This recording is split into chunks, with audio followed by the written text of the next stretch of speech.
meus amigos, minhas amigas, uma boa noite para todos. Então vamos para mais um ensinamento que hoje virá através do livro Fonte Viva. Quem tiver o livro Fonte Viva, por favor, consultá-lo e procurar o item 47 do livro Fonte Viva. Lá tem uma passagem bíblica que está em 1 Timóteo.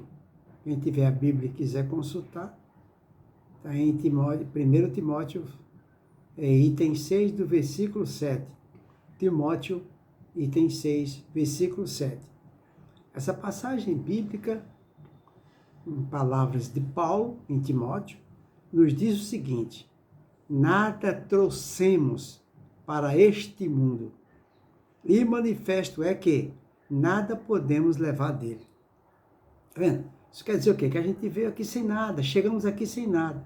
E nada poderemos levar deste mundo.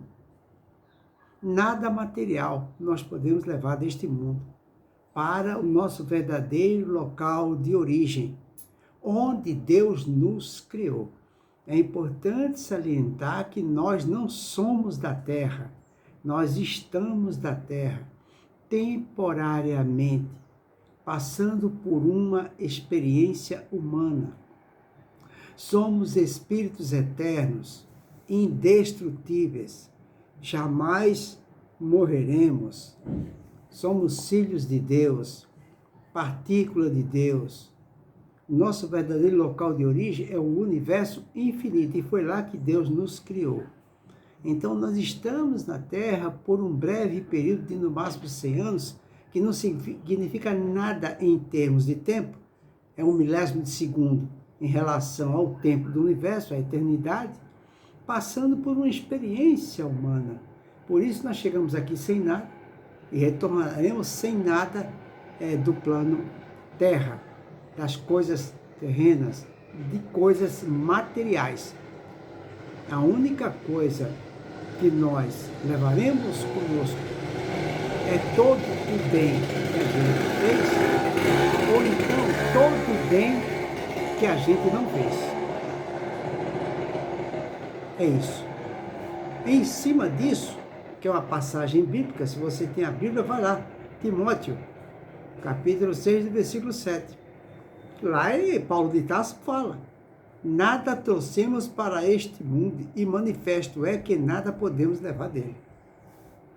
Em cima dessas palavras de Paulo, vem Emmanuel e nos diz: se desejas emancipar a alma das grilhetas escuras do eu, se nós temos a pretensão de emancipar nossa alma, não é?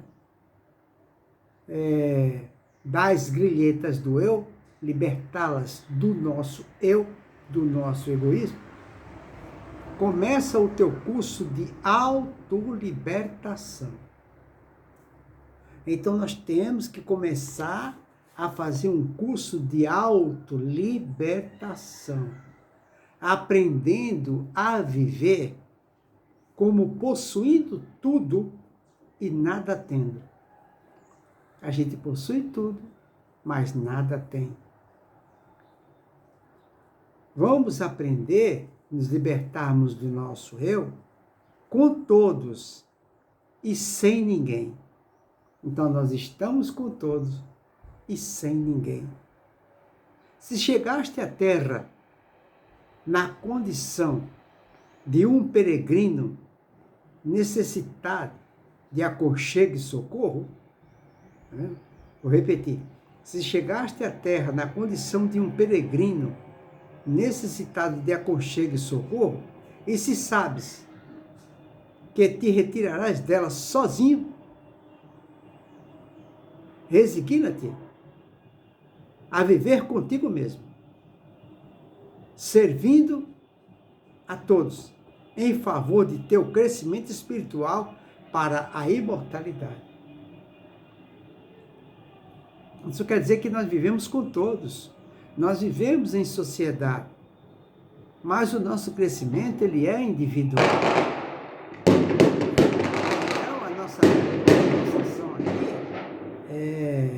nós precisamos ser individualista e não individualista. Então, servindo a todos em favor de teu crescimento espiritual. Aí ele continua. Lembra-te de que por força das leis que governam os destinos, cada criatura está ou estará em solidão, a seu modo, adquirindo a ciência da autossuperação. Muito fantástica esses ensinamentos de Emmanuel. Porque a nossa evolução é individual. Nós não podemos dar evolução para nossos filhos, nossos netos. E ninguém da nossa família pode nos ajudar nesse sentido. Porque eu sou o administrador de minha vida. Né? A minha felicidade está em minhas mãos. Depende de como eu vou administrar minha vida. Isso é um trabalho individual, sozinho, só eu. Né? Eu vou repetir aqui essa parte. Lembra-te de que, por força das leis que governam o destino, cada criatura está ou estará em solidão, a seu modo. Em solidão, a seu modo. Adquirindo a ciência da autossuperação.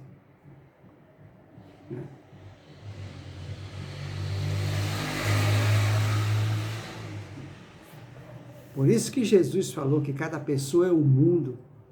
Cada pessoa é um mundo.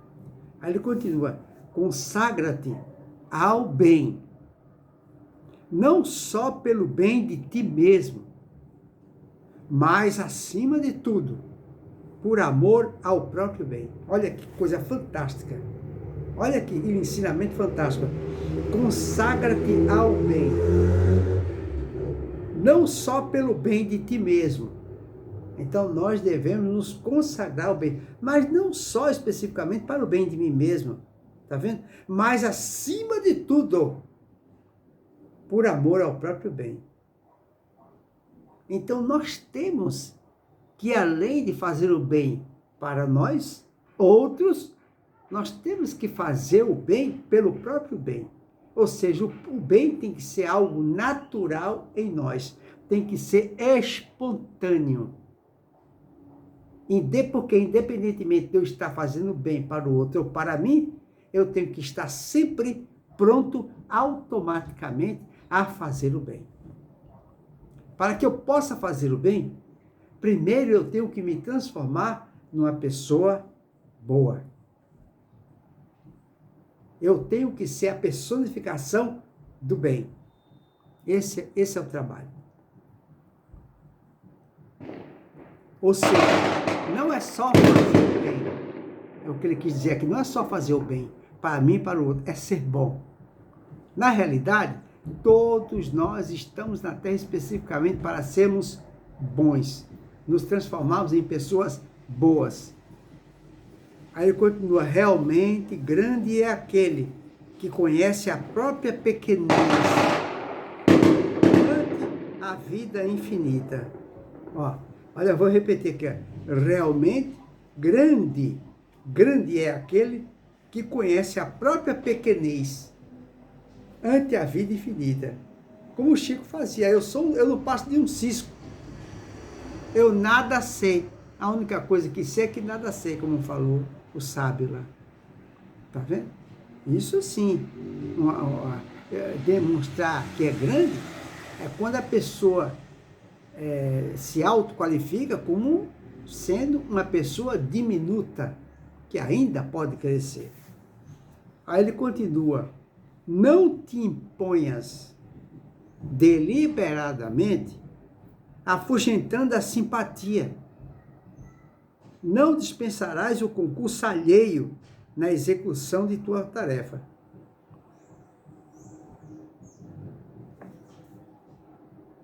Tá vendo? Não te imponhas deliberadamente, afugentando a simpatia. Não dispensarás o concurso alheio na execução de tua tarefa. Ou seja, então a gente não pode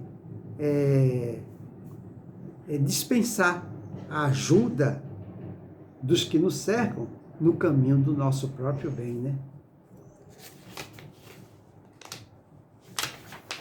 Aí ele continua: jamais suponhas que a tua dor seja maior que a do vizinho. Tá vendo? Nós temos a mania e o mau hábito de nos vitimizar. O que a gente mais vê são pessoas se vitimizando, achando que só ela que sofre, achando que a dor dela é maior que a dos outros, achando que é digna de coitadinho, de coitadinho. Por isso que ele fala: jamais suponhas que a tua dor seja maior que a do vizinho, ou que as situações do teu agrado sejam as que devam agradar aos que te seguem. Tá vendo? Então, as coisas que nos agradam,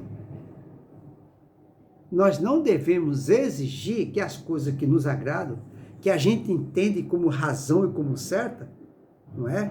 A gente não pode obrigar aqueles que convivem conosco a usufruir do bem-estar que nós estamos usufruindo, a usufruir da felicidade que a gente está curtindo. Muitas vezes a gente quer que o nosso familiar compartilhe da nossa felicidade, em razão da descoberta que a gente fez da verdade absoluta. Então nós não podemos impor, nós temos que propor aos nossos familiares que o caminho que estamos seguindo é o correto. Propor, sugerir, como Jesus sempre fez conosco, orando, amando e aguardando o tempo daquela pessoa, porque cada um vive de acordo com o estágio evolutivo atual em que se encontra. Não adianta querer tirar água de pedra. Então aí ele continua: aquilo que te encoraja, aquilo que te encoraja pode espantar muitos, e o material de tua alegria pode ser um veneno para teu irmão. Ou seja, a luz cega. A luz é sinônimo de nossa felicidade, todos nós andamos atrás da luz, mas a luz para aquele que está acostumado a viver na escuridão pode cegar.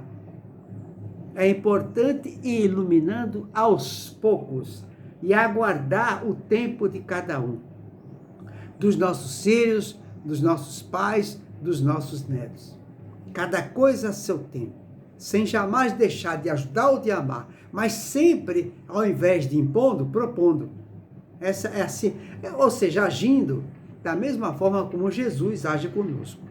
Aí ele continua: sobretudo, combate a tendência ao melindre pessoal. Isso é uma das maiores chagas da humanidade, é o melindre. É o melindre. Porque o melindre, ele tem a sua origem no orgulho. É orgulho puro. E todas as pessoas nessa terra são melindrosas. Pisa no calo de uma pessoa para ver o que acontece.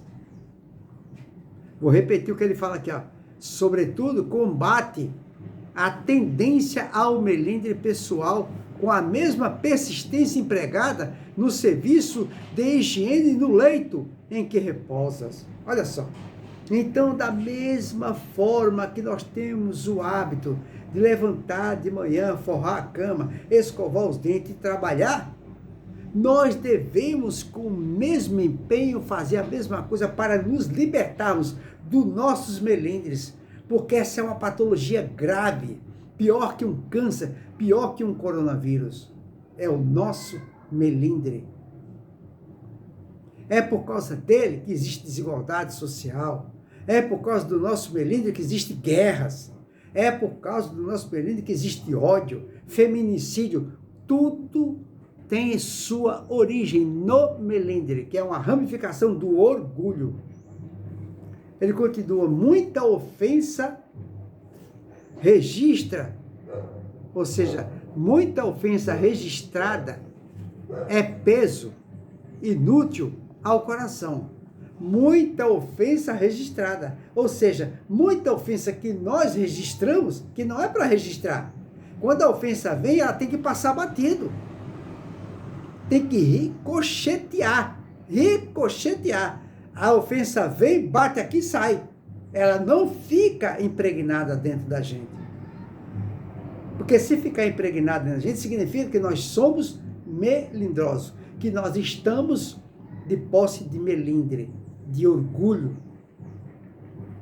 de não saber calar, de não saber renunciar, de não ter aceitação. Então ele fala, muita ofensa que as pessoas nos fazem, registrada, que a gente registra, é peso inútil ao nosso coração. Tá vendo? Guardar o sarcasmo ou o insulto dos outros não será o mesmo que cultivar espinhos alheios em nossa casa? É a mesma coisa. É a mesma coisa da gente cultivar os espinhos alheios dentro de nossa casa. Porque se a gente registra as ofensas dos outros dentro da gente, a gente está armazenando no nosso coração, no nosso cérebro, na nossa alma, nós estamos registrando a doença dos outros. Então nós não podemos aceitar. Então quando alguém nos ofende, nos maltrata, nos trai, nos decepciona, nós temos que fazer um trabalho exaustivo de não se permitir que aquelas energias permaneçam dentro de nossa alma, do nosso cérebro, porque isso é um corpo estranho na nossa alma. Aí ele continua, desanuvia a tua mente cada manhã e segue para diante, na certeza de que acertaremos as nossas contas com quem nos emprestou a vida, e não com os homens que a malbaratam. Tá vendo? Ou seja, desperdiçar. Malbaratam significa desperdiçar. Vou repetir que essa aqui é fantástica. Desanuvia a tua mente todo dia de manhã quando você levanta. Segue para diante, na certeza de que acertaremos nossas contas com quem nos emprestou a vida. Então haverá um acerto de conta com aqueles que endossaram a nossa reencarnação, com aqueles que providenciaram o nosso planejamento encarnatório, com o nosso anjo guardião, mas principalmente com o juiz, que é a nossa própria consciência, que nos persegue implacavelmente quando estamos em débito com ela, não é? Então nós vamos prestar conta. Aí ele fala, e não com os homens que a desperdiçaram. Tá vendo? Deixa que a realidade te auxilie a visão e encontrarás a divina felicidade do anjo anônimo que se confunde na glória do bem comum. Aprende a ser só. Nós temos que aprender a ser só. Aí é que está, pessoal. Isso é algo que eu percebo claramente no meio religioso, seja ele qual for. O crescimento é individual. A evolução é individual. Eu não posso levar as pessoas que eu mais amo, eu não posso levar. Então nós temos que ficar focado em nós, nos nossos pensamentos, nos nossos sentimentos. Não podemos perder esse foco. Por isso que ele fala, aprende a ser só. Nós não estamos vinculados a parente nenhum, pessoal. Mesmo porque nós temos que entender que esse negócio de irmão, irmã, pai, mãe, avô, neto, isso são palavras inventadas pelo homem, isso e que só é utilizada na terra. Nas muitas moradas da casa do meu pai não existe essa expressão pai, mãe. Não existe esse parentesco consanguíneo. Lá nós somos uma família só, onde todos somos irmãos. E mesmo assim, cada um é o administrador de sua própria vida. Só que como não vivemos em sociedade, o ideal seria que um ajudasse o outro. Porque se um fizesse ao outro o que gostaria que lhe fosse feito, o que aconteceria? Viveríamos em paz e não haveria guerra e nem desigualdade social. Porque um alimentaria o outro com as energias do seu próprio amor. O nosso alimento seria o amor que o outro transmite para mim e eu transmito para ele. Isso é um trabalho individual. Cada um tem que fazer sua parte. A minha evolução tem que ficar focada nos meus compromissos, nos principais itens que fazem parte do meu planejamento encarnatório. Eu não vou levar nada da Terra, como ele falou aqui. Aí ele continua. Eu vou repetir. Deixa que a realidade te auxilie a visão. Então nós temos que perceber a realidade. A verdade é absoluta. Para que ela possa abrir a nossa visão, né? E aí nós encontraremos a divina felicidade do anjo anônimo que se confunde na glória do bem comum. Aprende a ser só, tá vendo? Para seres mais livres no desempenho do dever que te une a todos. Então, se a pessoa ela está com esse firme compromisso, com esse firme propósito de evoluir, se fazer luz, como Jesus falou, faça-se luz, brilhe a tua luz, para que isso seja levado a efeito, eu tenho que ficar focado em mim, no que eu estou fazendo. Seguindo a sugestão dele logo de manhã, quando a gente levanta, já desanuviar a nossa mente de qualquer pensamento que não seja de amor, de perdão, de otimismo, de esperança e de fé. Só que, para fazer esse trabalho de concentração, de meditação, com o firme propósito de crescer, de evoluir, eu não posso me permitir que parente nenhum atrapalhe esse meu trabalho. Nenhum. Para isso, eu vou ter que viver sozinho, mesmo convivendo num grande número de familiares. Convivendo numa sociedade diariamente. Mas o meu trabalho é individual, é só comigo. Ninguém pode compartilhar. Ele é meu, individual. Por isso que Jesus fala que cada pessoa é um mundo. Cada um é administrador de sua própria vida. Né? Repetindo, aprende a ser só. Tá vendo? Para seres mais livres. Porque o outro pode me atrapalhar. O meu parente pode me atrapalhar. Minha mãe pode me atrapalhar. Meu filho pode me atrapalhar. Pode. Porque de repente, porque ele é parentesco consanguíneo, mas não é. Sabe? É individual, o crescimento dele é um, o meu é outro. Ele pode estar num estágio evolutivo inferior ao meu. E por ele estar num estágio inferior ao meu, ele pode me atrapalhar. Ele pode me atrapalhar, ele pode tentar me levar para a linha de raciocínio em que ele se encontra. E eu também, por minha vez, por estar mais adiantado que ele, não posso obrigá-lo a me seguir. Eu tenho que entendê-lo.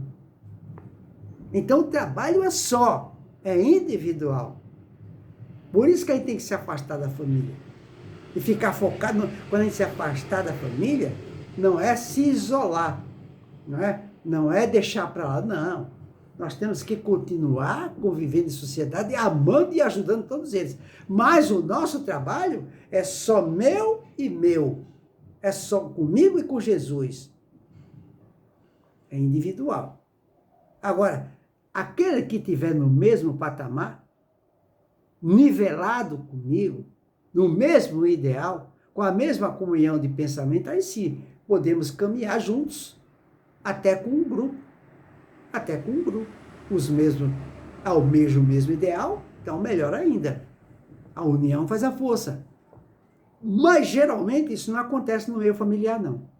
Quando um está focado para seguir o caminho de sua evolução espiritual, geralmente ele é marginalizado pela sua família consanguínea. Aí é que está. Por isso que ele fala aqui, aprende a ser só, para seres mais livres, no desempenho do dever que te une a todos. Mais livre no desempenho do dever que nos une a todos. Por isso que a gente sempre fala que uma pessoa na família, ela tem que ter luz, porque a sua luz, que ela conseguiu com muito sacrifício, ela vai iluminar todos. Mesmo que para isso não haja um contato direto, mesmo à distância, a gente pode iluminar toda a família. E é um trabalho que ele tem que fazer sozinho. Só é o que ele está falando aqui. Vou repetir.